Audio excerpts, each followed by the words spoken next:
So, hello everybody. Thank you for joining today. My name is Charles Whitehead, Chuck Whitehead, and we're talking today a little bit about smart money. So let me just briefly give you an idea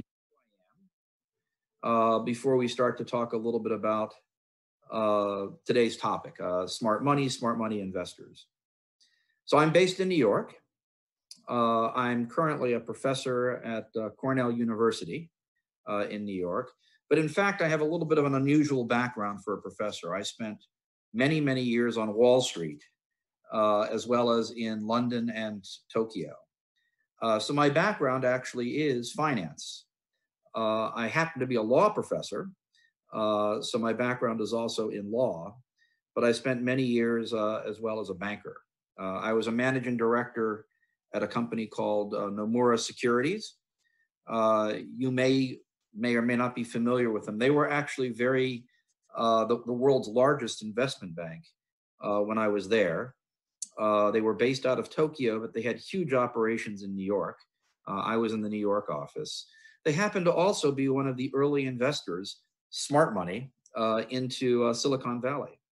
So we spent a lot of time doing investment work in Silicon Valley before it was really Silicon Valley, before Amazon was there, before Google was there. They were there, but very small. We were out there when it was still very, there was a lot of green, not nearly as built up as it is today. In addition, following Nomura, I was a managing director at a company called Salomon Brothers. Salomon Brothers was the largest bond trading house in the world. In fact, this photo behind me is the trading floor of the old Salomon Brothers when I was a managing director there. Salomon Brothers merged with Citibank, which is a large US bank, to become Citigroup, and I was running the Japan operations. We were about 12% of the total profits for Citigroup. If you're at all familiar with him, you'll know that when we were there, when I was there, we were the largest bank in the world. And that included both banking and investment banking and so forth.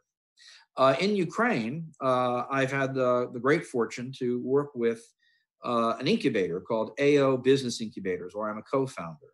In fact, we are open for applications now. So for those of you who are interested, you can go onto our Facebook page and apply. And I happen to also be the deputy chairperson for the Ukrainian Startup Fund. I don't often appear publicly with the fund, although, again, I've had the great fortune. It's been an honor and a privilege to be selected to work with the fund and to help develop Ukraine's ecosystem. Okay, with that as background, let's talk a little bit about smart money and what we mean by smart money. It's an important concept. Not all money is equal. That doesn't mean that you necessarily turn down not smart money, but you need to understand what you're doing at the time that you take money that isn't necessarily, quote, smart money. At the end of the day, cash is cash.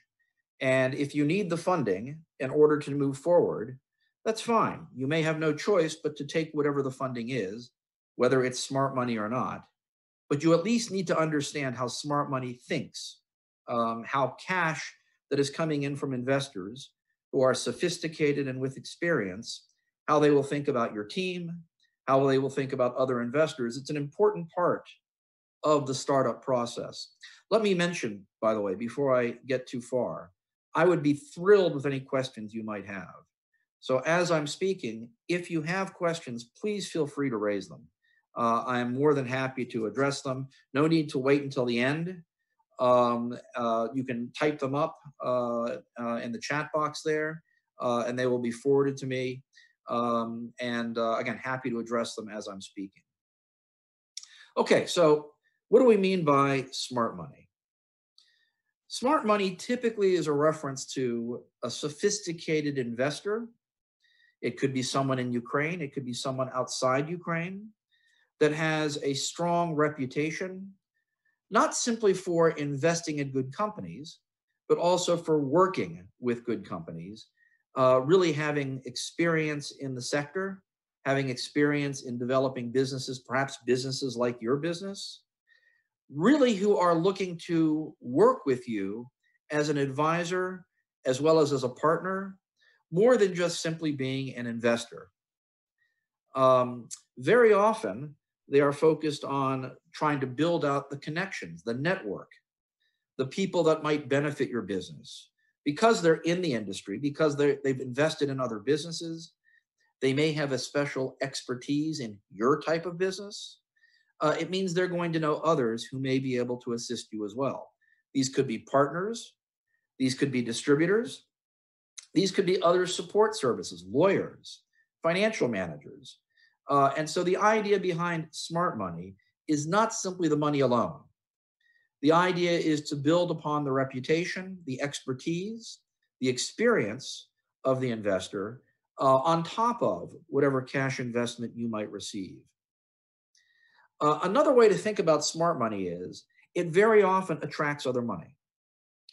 Just simply the fact that this is a person with a strong reputation, this is someone who is well known, someone who has some expertise in the industry, just that alone is likely to bring in other funding. So it means that beyond simply the cash that the smart money investor is putting into your business, they're very likely to attract other funding as well. In fact, it's not uncommon for them to welcome your referencing that they're an investor if you talk to other investors. Of course, they may introduce you to other investors. They may know others who would be interested in investing in your company. But even if they don't know someone, even if they're not involved in whatever introduction you may have, they're going to be more than happy to have you reference that they are an investor in the company, because it's much more likely to bring in additional new capital. Let me give you an example. We have one business in our incubator, the AO Business Incubators, that recently raised a good sum of money, about $100,000. And a large portion of this came from what I would think of as smart money. The investor is very experienced, very smart, has a strong network, is extremely well regarded. And his approach to the business wasn't, well, I'm going to put in money and I expect them to make me a lot of value. It was, look, I'm going to put in money, but I realize just my involvement with the company is going to be valuable in and of itself. In other words, I'm not just investing money and walking away. I'm not investing money and taking control. We'll come back to that in a moment. I am putting in money and I'm here to support the business as a partner. And I'm here to work with them to try to create value, because the more value there is in the company, of course, the more value there is for the investor themselves. Another way to think about this is they are not looking to take control. We'll come back to this in a moment. It's not uncommon for some investors to look to actually take control. I've seen this in Ukraine. I've seen this in other markets where investors require 51% in order for them to make an investment. Smart money doesn't think that way. Now, again, it may be the case that you have no choice, that you need the funding and the only funding available is at 51%, and that's fine. You at least have to think about what this means, the full picture, which is something we're talking about, before you take 51%. Smart money is not interested in 51%. They are just as happy to invest 10 or 20%. Why is that? Well, think about it. They're not looking to come in and control. They're looking to work with you as partners. They're looking to advise you. They're looking to enhance the value of the business, and they expect you to work really hard. They expect you to really be dedicated to this business. Well, are you going to be dedicated to this business if I control it? Are you going to spend Saturday and Sunday working hard on this business if I own 51 or 60%? Perhaps not so much. And so smart money understands that they're really not looking to take control. In fact, it's quite unusual for a sophisticated, experienced investor to actually go out and take control. They're much more interested in having you have a substantial equity stake in the business, because it means that you're much more likely to work hard. I would rather own 20% of a really good business where you're working very hard, where the value of the business is driven by your dedication, your commitment to the work, than 51% of a company that may not be as valuable because I've taken too much equity. I've taken too much control. Another thing that smart money very often does is they are very focused on trying to understand not just the current value of your business, but what they think the business will be looking like, the value of the business over the next 6 or 12 months. What do I mean by that? Well, it's not uncommon for sophisticated investors to look at a business and to say, well, I am going to give you some funding, but it will be at a valuation of the company that may not be as attractive as what other investors offer you. And you end up in this funny situation. Let's say, for example, you've got two investors. You've got one sophisticated, well-known, well-regarded, who says, look, I value your business at $500,000, and I will give you $50,000, and that means I should get 10%. That's the first investor. And again, this investor is sophisticated, well-known, classic smart money, right? Lots of experience, looks to work with you as a partner, and they value your business at $500,000, and they are looking to invest $50,000 for 10% of the company. Then you've got a second investor. The second investor says, look, I'm not as sophisticated. Perhaps they're looking for control, or perhaps they're looking to invest a larger amount. Some of the investment may not be in cash. It may be in services. This is very common in Ukraine, where someone says, look, I can't give you cash, but I'm going to give you $20,000 in services, or something like this. Or I've also seen recently, in the last sort of 18 months, a lot of crypto investments in Ukraine. They say, look, I'm going to value your company at, let's say, $1 million. And I will also give you $50,000. But it means I'm going to simply take 5% of the company because I value this entire company at $1 million. And so I'm prepared to take 5%, but very often these investors say, I'm not going to give you all cash. I will give you a certain amount in services. Maybe there is some other value that I can give you beyond simply cash. Okay, so it's two investors. Investor A values you at $500,000, $50,000 in cash.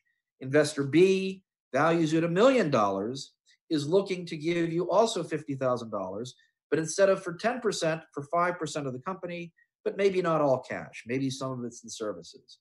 And the question you must ask yourself is, and this situation comes up more often than you'd expect, which investor to go with? It's not uncommon for startup entrepreneurs to prefer the second investor. After all, they are valuing your business at $1 million. You say, wow, this is fantastic. Here I had nothing, and now I have a company that at least this investor thinks has an implied value, a total value of $1 million. The question you have to ask yourself in your heart of hearts is whether that's a real valuation. It would be bad, for example, for you to go with the second investor and then later on look to raise more money and have the later investor say, no, you were never worth $1 million, right? Maybe you're now worth only $800,000 or $900,000. The point here is smart money is very often more practical. They are more experienced, and so they have a better understanding, not just of the value today, but also of what the likely value of your company will be in 6 or 12 months when you're raising money again. If you went with the second investor, you might be happy that you had a value of $1 million. The question would be, the next time when you go out to raise, are you still going to have a value of $1 million? Will it be something higher? Will it be something lower? If it's something lower, right, you go out to a second investor and they say, look, I don't care what the first guy told you, that it was for $1 million, right? In fact, the real value of your company is $750,000. On paper, it looks like the value of your company is going down. This is bad for investors.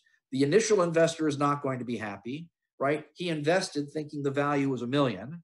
Now the second investor is saying, no. In fact, for the first investor, it almost looks like a loss. Or any other investor that comes in they will look at this initial investor, this initial valuation, and they will ask, why did this person think that it was worth $1 million? Why did they think the value was so great? When in fact, when I look at the company today, the company is not worth $1 million.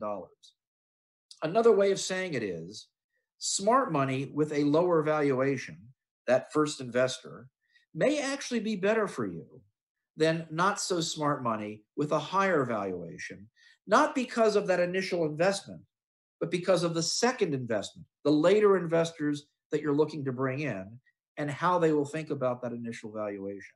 Smart money thinks this way. It looks not just at this investment, it looks at the next investment and the investment after that. Less sophisticated money very often is focused on trying to promote value. Again, and I see this unfortunately in Ukraine quite often, where they say, if you really talk to them, they'll say the value of the company is $400,000 or $500,000, but they want to show that they've made some great success with their investment. And so they overvalue the company. They say the company is really worth $2 million. We will not invest cash that has an equivalence to 2 million. We will put in some cash, but some services, some other things. The result is the company has this very inflated valuation that looks very, very strange to the next investor. And so you might feel warm going with the less sophisticated investor, but I guarantee to you, within a year to 18 months, it will create problems for you. We've seen it in Ukraine when a second round of investors comes in, and they're quite confused. Why was the valuation so high? And now why is the company not worth as much? It actually makes the company look like it's failing, even if there was real growth, right? Even if this is only because the initial investor mistakenly overvalued the business, nonetheless, investors, sophisticated investors, will ask why it is the valuation has gone down. Okay, so we've talked a little bit about smart money. Let me just compare that, contrast that with less sophisticated money. So as I mentioned, it's not uncommon for sophisticated investors to look to invest, 10, maybe 20%, typically not much more than that.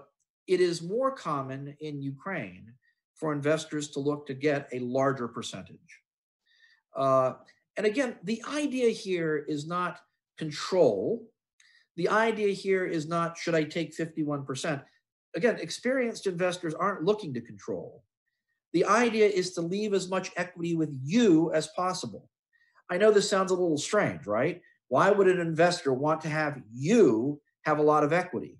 But again, the thinking here is, I want you to have a strong incentive to work hard. I want you to be very focused on getting this business stronger. The more equity you have, the more valuable my investment in the company. And so there's a balance. Yes, of course, as an investor, sophisticated investor, I'm going to want a higher valuation. I'm going to want to have a greater interest in this company. At the same time, I also realize that you need to have a strong incentive. The amount of stock that you have, it's not control, it's really an incentive. It's really something to make you work hard, and I want you to have as much of that stock as possible so that you work harder. It will make my investment in the company that much more attractive. So again, in Ukraine, we've seen investors take fairly large stakes in the company. I've seen 20, 25, 30% for simply services, advisory services. And the value that they attribute, well, our advisory services are worth $50,000, $100,000, $200,000. Again, it's the sort of thing that as an investor, an experienced investor, I don't understand what's going on. I don't understand why the valuation is what it is. And I don't understand what's going on with the company if, at least on paper, it looks like the company is doing worse. The other thing to keep in mind when you are thinking about investments, you must always think about the next investment. Don't think about the existing investment and just stop. You must always think about the second and the third and the fourth investment. What do I mean by that? Well, it comes up really in two ways. First, if you take an investment from someone who is looking to control you, so let's say they take 51%, or as I've seen in one case, in the contract, the investment contract, there are lots of limits placed on your business, really, really substantial limits. In this instance, the question that comes up, not necessarily for this investor, but later investors, is who controls this company? After all, you're asking me for my funding. You're asking me to invest. Who is it that controls this company? Is it you, the team, the group that I think is the engine for the business? Or is it this other investor that's taken 51% or otherwise has contractual provisions in the investment contract that really limit what it is you do with your business? The other part about this, as we're talking about contracts, is whatever you agree to today, you must expect to live with this for the rest of your life as a startup. Later on, if you are a bigger company, you are public, your stock is traded on an exchange, these provisions may not be so important. But the contracts that you sign today, you're not going to be able to renegotiate the terms with a new investor. So if you agree to A, B, and C today with an investor, I can guarantee to you the next investor is not going to say, oh, I don't want A, B, C. They're going to want to be at least as equal as the investor today. And so what you agree today is going to bind you, again, not just today, but for all the different investors that come in. There's one company I'm familiar with who thought that they could, even though it was made clear to them that the contract they were signing was going to be with them for, a long, long time, right? Later investors would want the same provisions. They somehow thought that they could, change the provisions with a second investor. That these provisions, that they had agreed to already, they would just adjust them and let the second investor decide whether to accept them or not. It's exactly the wrong way to think about this. It's not uncommon for, in the startup world, the early stage, for these types of investments to be done with very limited lawyer involvement. As a lawyer, right, I understand this. There is no real expectation that there will be a lot of negotiation. No one expects that there will be some sort of give and take about the contract. Instead, the idea is the new investor will put in money, and that's it. And whatever terms you agreed to for the prior investor, the second investor will get the same thing. You cannot just adjust them. It turned out in this one case, again, this startup in Ukraine, they adjusted the terms. I don't know why. I think they thought that they were being aggressive or protecting the company or something. But the terms that they were offering, without identifying, without saying, hey, we're changing the terms, they just put them in the contract, were different from the terms that they gave to the first investor. They were trying to back up. They had given away too much. They thought that they could take some of it back with the second investor. Well, the second investor realized this and walked away, right? No trust, no interest. If you're going to do something like this, I'm not interested in working with you. I'm a partner. I want to work with you as a partner. You cannot treat me worse than the way you treat other investors. It was a basic misunderstanding of how the relationship is, how it should be when you're dealing with a smart money investor. Okay, so I mentioned there are two problems, right? So one thing is when you're dealing with people who are trying to take control, the provisions you agree to today will live with you for rounds 2, 3, 4, and 5. They will continue to be there because experienced investors cannot take provisions that are weaker, a contract that is weaker than whatever you've agreed to today. The second thing to keep in mind is that as a new investor, as someone who thinks of himself as your partner, I have to be very comfortable with the other people who are working with you. I have to be comfortable not just with your team, but particularly if there's a lot of control, I have to be comfortable with the other investors in your company. Now imagine, right? I'm experienced. My goal is to work with you. I want to introduce you to my friends. I want to introduce you to my partners. I want to help your business grow. Maybe I'm based in the United States. I want to bring you to other investors, other opportunities. I want to build upon the relationship, make you strong, bring in my colleagues that can make you strong as well.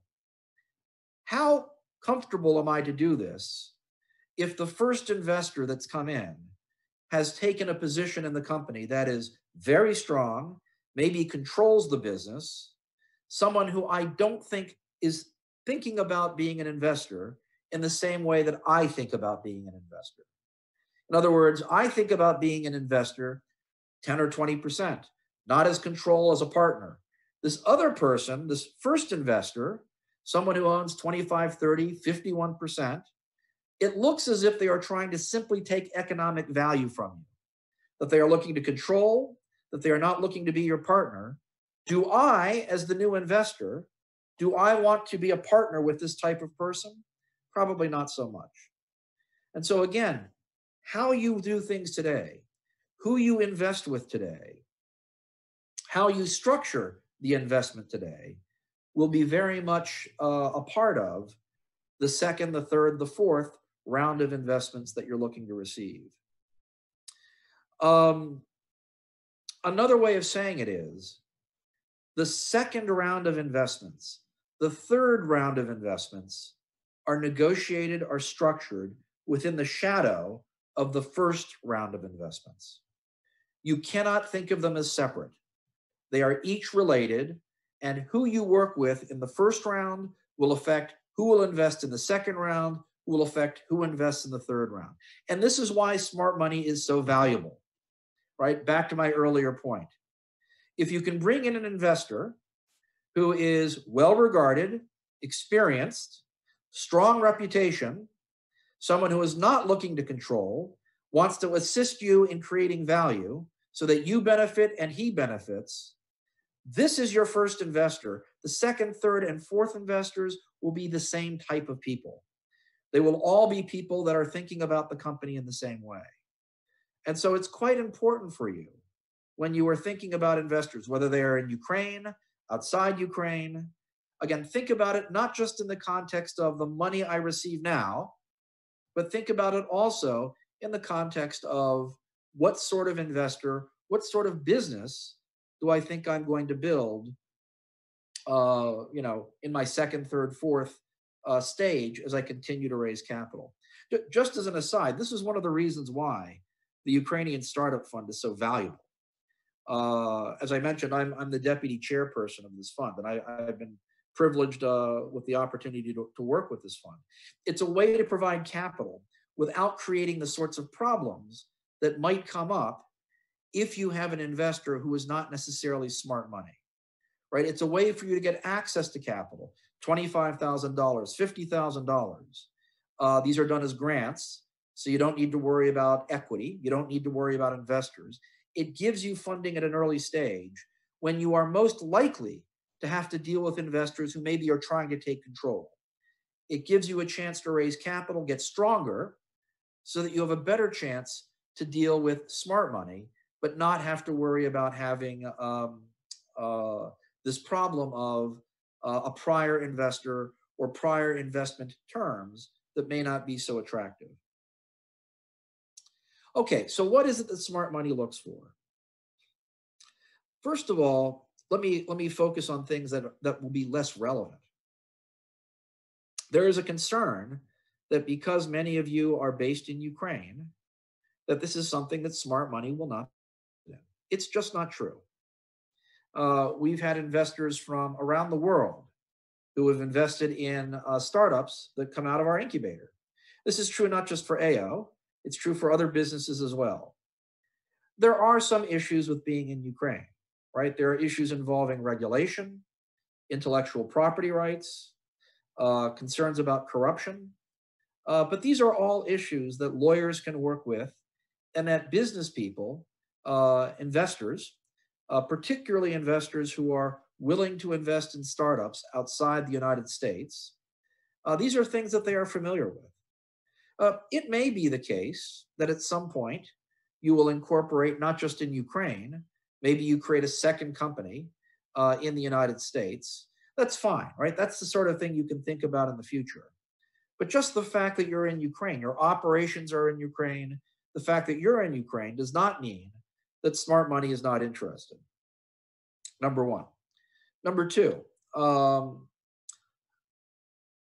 the fact that you have a technology or a business model that may have competitors.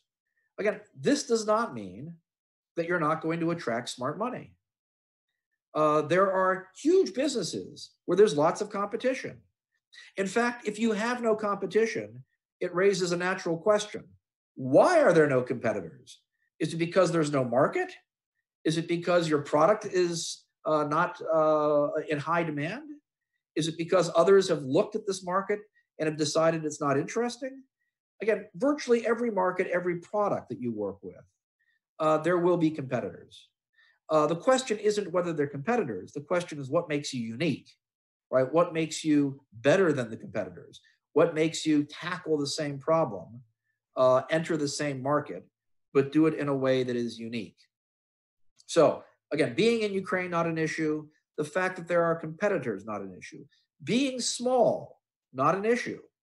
Now, I will say, most smart money, most sophisticated investors will not invest in research and development. They will not invest in early stage research. So if all you have is, let's say, a concept, but you have not developed the platform, if it's an internet-based business, you've not developed the internet platform. If it's a hardware product, you've not developed the prototype. This is something that most smart money, most sophisticated investors will not go near. And the reason is because the failure rate is so high. It happens quite often that companies at that very early stage just don't progress to the point where there is an internet platform, where there is a prototype. That's not a problem with our incubator, right? To be very clear, our incubator takes companies at the early idea stage. But for investors, it's not something that they are particularly attracted to. Again, this is another reason why the Ukrainian Startup Fund is so valuable, because you're able to get funding, even at an early stage, to support R&D and growth, things that investors aren't perhaps as focused on. But that being said, you don't have to have revenues, right? If you don't have revenues, this is not something that will take you out of being attracted to smart money. If you simply have a prototype, if you simply have some sort of a basic platform that you've put together, that will be sufficient for at least early stage investors to be interested in looking at your business. So you don't need revenues. Again, you don't need to have a fully built out business.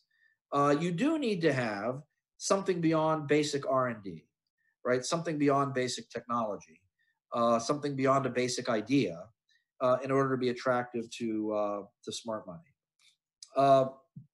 Okay, so, but what do you need, right?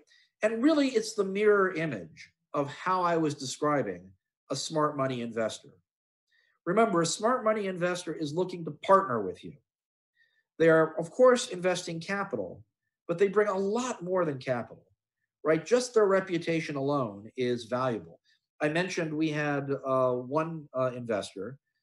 This is an investor based in the United States that put in $100,000 into one company. Now you have to realize $100,000 is a substantial investment for an early stage company.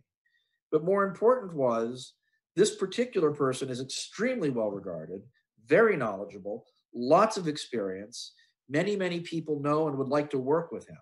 And so having him involved in this company, forget $100,000, even $25,000 would have been valuable for this startup because of who the investor was. And in talking to him, I had asked him, I said, what about the company you've invested in? What was attractive to you? What was interesting for you? And he said to me, well, it was clear they were not trying to sell me anything. They were just trying to explain to me the business and the concept. They were trying to describe the business in a way that drew me in, let me talk to them, as the investor, let me talk to them about strengths and weaknesses, and they were willing to listen to the ideas he had in terms of how to build out the business. And so on this basis, this company is still a very early stage company. He was happy to invest $100,000. Smart money is really looking not so much to whether there is a guarantee of success. Again, whether or not there are revenues is not relevant. They're really looking at the team. And very often they're looking at the leadership on the team. We had another business in our incubator that received funding from a Scandinavian investor. Again, classic smart money investor, lots of experience, based out of Scandinavia, currently, I think, in the United States. This particular company had a problem with their team. The team fell apart after the investment took place. Now, the CEO called me quite nervous about this. What do we do? And I said, look, this is a smart money investor. They're not looking for guarantees. They've invested in the team. Actually, they've invested in you as the CEO and one or two others of your senior managers who this particular investor thought were quite strong and would work hard, with a lot of energy. Call up the investor and explain what happened and ask his advice on what to do.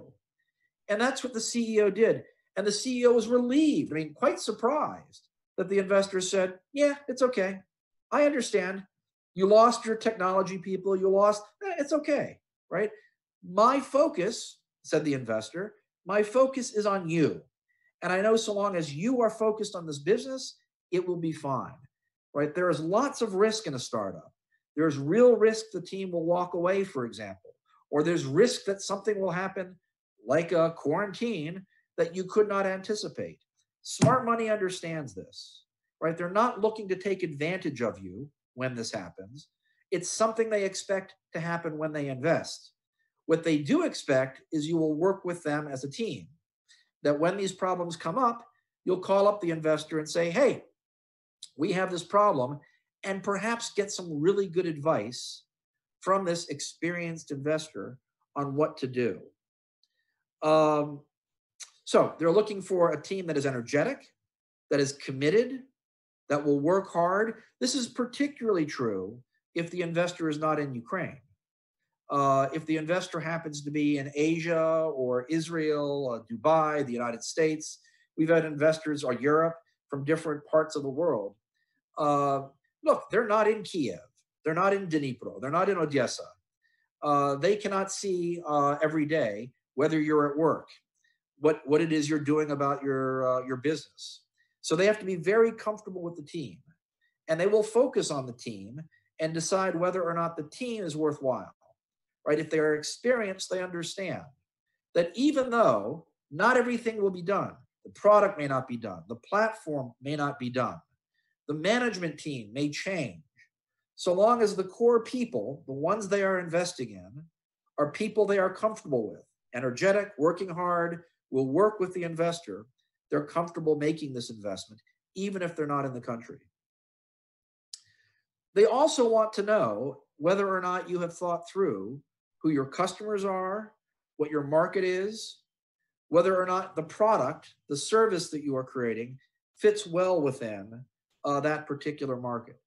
Now, the fact of the matter is, most startups in Ukraine don't have a lot of market experience outside Ukraine, right? How can you sell a product to someone in Chicago if you've never been to Chicago?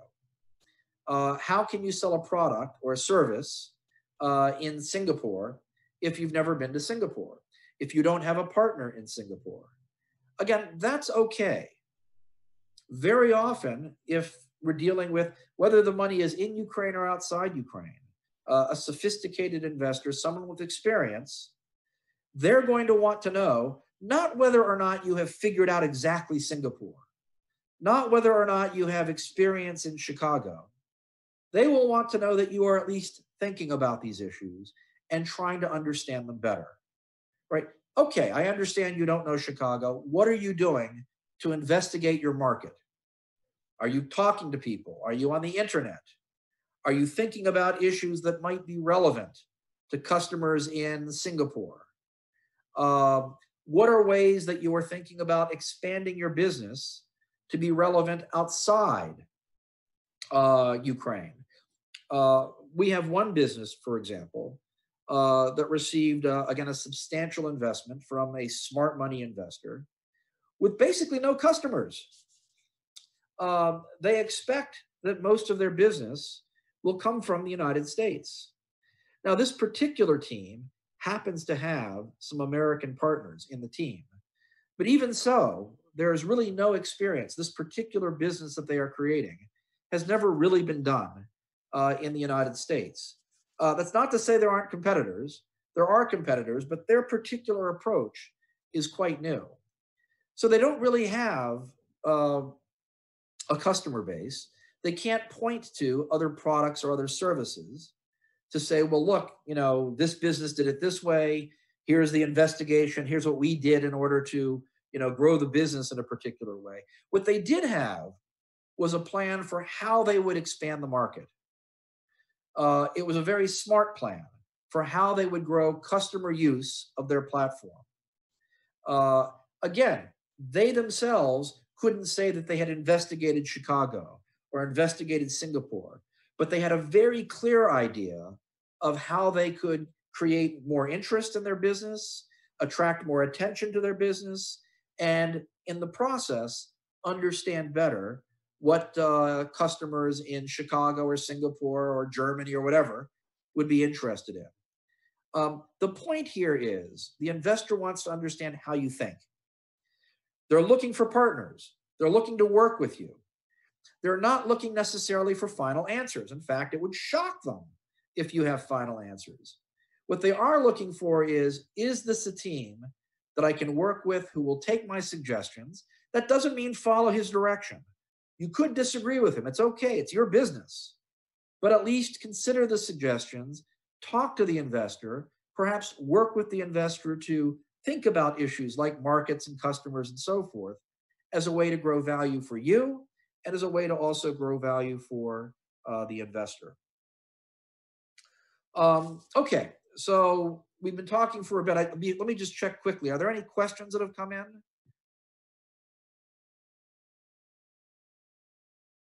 Nastia or Uliana? Okay. So far, no questions.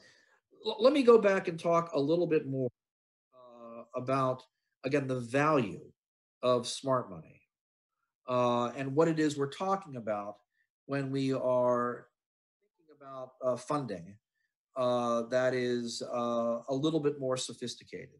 And again, how to reach it, right? How do you, in Ukraine, reach this type of investor? Well, again, one of the advantages of working through the Ukrainian Startup Fund is that you will have funding without the problems associated with the problems of having investors who may not be as sophisticated. It will allow you to grow your business, to become more of a solid business, more research, perhaps the development of a prototype, perhaps a business model that will be more attractive to investors outside Ukraine. How then do you go ahead and connect with these investors? Well, there are a number of ways in which you might do this. First, increasingly, Ukraine is becoming a focus for non-Ukrainian investors. There is a greater attention to Ukraine, including not just simply IT or outsourcing, but really looking at startups across the board. If you talk to investors, if you talk to people who are familiar with Silicon Valley, with investments in Western Europe, more and more of them are actually coming to Ukraine, and they're quite surprised because the ecosystem in Ukraine is moving very fast, and hopefully in a short time will start to yield great results. The fact that there are companies like Grammarly, for example, or PetCube, these are also known to investors outside Ukraine. And as a result, they begin to understand, okay, well, this is good, right? There are opportunities for investment in Ukraine. And so we should look more closely at those opportunities. one of the things I say quite often, I'll say it now, as far as the AO incubator goes, I don't view us as having real competitors, which I know sounds very strange. People think that, we are an incubator and we're trying to grab everything into our incubator. And it's just not the case. From my perspective, the more incubators that exist that have a global platform, like our incubator, that have mentors from outside Ukraine, the more opportunities for companies like yours to interact with investors, mentors, others who are not just in Ukraine, but around the world, the better it will be for the ecosystem. And what's good for the ecosystem in Ukraine is good for all the incubators. In other words, if the next Facebook comes out of Ukraine, it doesn't matter to me whether it is from my incubator, someone else's incubator, or no incubator, right? The point here is that there will be more and more attention paid to businesses in Ukraine. And as a result, businesses like yours will get more and more opportunities to work with smart money, sophisticated investors outside Ukraine. Now, there are a number of competitions. There are a number of conferences. In general, these competitions are not that interesting for me. They're fine. Sometimes there is some funding. Sometimes there are prizes, and these are all good. The real value, though, is not the prizes or the competition. It's getting to meet other people within the ecosystem and people who are not necessarily based in Ukraine, who may provide connections, insight, again, opportunities for you, either themselves or through others, to gain smart capital investment. I mentioned the Scandinavian investor. The Scandinavian investor would happen to be in Kiev and attended our demo day. I don't think he has a lot of connections to Ukraine. Some, he had visited Kiev before, but really became interested in the one business in which he invested through his participation in the demo day. I mentioned the other investor, right? $100,000 investment. This happened to be an investor that I met in the United States. It came up where, I was chatting with him. He was interested in what was happening in Ukraine because, again, there is more and more activity, and you will see more of this over the next 6 to 12 months. I will guarantee that. You will see more activity by non-Ukrainian investors who will focus more and more on Ukraine. So he was interested in Ukraine, was interested in internet-based businesses that could grow quickly. I mentioned a few to him. This one investment, this one business caught his attention. As I mentioned, he met with the team. He's never met them in person. He did it by Zoom. He did it through the internet, became quite comfortable with them, and committed his investment. So the ways in which you can more and more meet people who are not just within the Ukrainian ecosystem, but investors outside Ukraine, the better you are. Don't get me wrong. There is some very smart money in Ukraine as well. There are great investors who understand the value of limited investment, not 51%, of reasonable valuations, not $2 million, $3 million, that they are working with the team as partners, and they are looking to you to work with the investor as an advisor, as someone who can help grow the business, not simply as a source of capital. Those people are also great connections. I've met a number of them. Many of them are investors who are, maybe they're not full-time investors. Maybe it's something they are doing part-time. They might be the CEO of a different business. They might own a different business, but they happen to be investing periodically. These types of people are also quite valuable. They are actually, in some ways, more valuable than smart money outside Ukraine. Why is that? If you have an investor in Ukraine who is credible, who has some experience, who is prepared to work with you to grow your business, that investor is very attractive. It's referred to as an anchor investor, very attractive to investors who are outside Ukraine. If I happen to be in New York City and I don't know a lot about Ukraine. I might get comfortable with your team, right? The one investor did it through the internet. But again, at the end of the day, I'm not in Ukraine. I'm not in Kiev. I don't know on a day-to-day basis what you're doing. One of the questions that investors from outside Ukraine often ask me is, okay, interesting companies, Chuck. We like all these different businesses. Who's investing from Ukraine? And the answer very often is, there are no investors from Ukraine. And part of that is because, as you know, early stage investment in Ukraine is not so strong at this stage. It will get stronger, but it's not so strong at this stage. Well, the investor in New York says, well, hold on. If no one in Ukraine is investing, why should I invest? Right? In other words, if there is no one in Ukraine, and presumably people in Ukraine, they know business in Ukraine, if they're not investing, why should I invest? It's a very logical question. I will say, if you can work with, even if the valuations are lower, right? In other words, even if you're giving up something, if you can work with a smart money investor in Ukraine who is prepared to work with you, has a good reputation, maybe takes 5 or 10% of the company, invests, $25,000, right? But is smart money and is prepared to work with you. The value of that person, you will see the value of that person in later investments, because others will, not just in Ukraine, but because this is an anchor investor, investors outside Ukraine will be much more comfortable putting their money into a business that is 10 or 12 hours away by airplane, because they see that there is a strong, committed, experienced investor in the country. So that's kind of it. That's kind of what I wanted to talk about today. Let me suggest this. If you do have any questions, you can always reach out to me through the Facebook page that we have. So the AO Business Incubators is on Facebook. If you do have any follow-up questions or any things that you'd like to ask me, feel free to contact me through that Facebook page. I'd be more than happy to talk further. So thanks again. I appreciate it, and I hope you have a great rest of the day.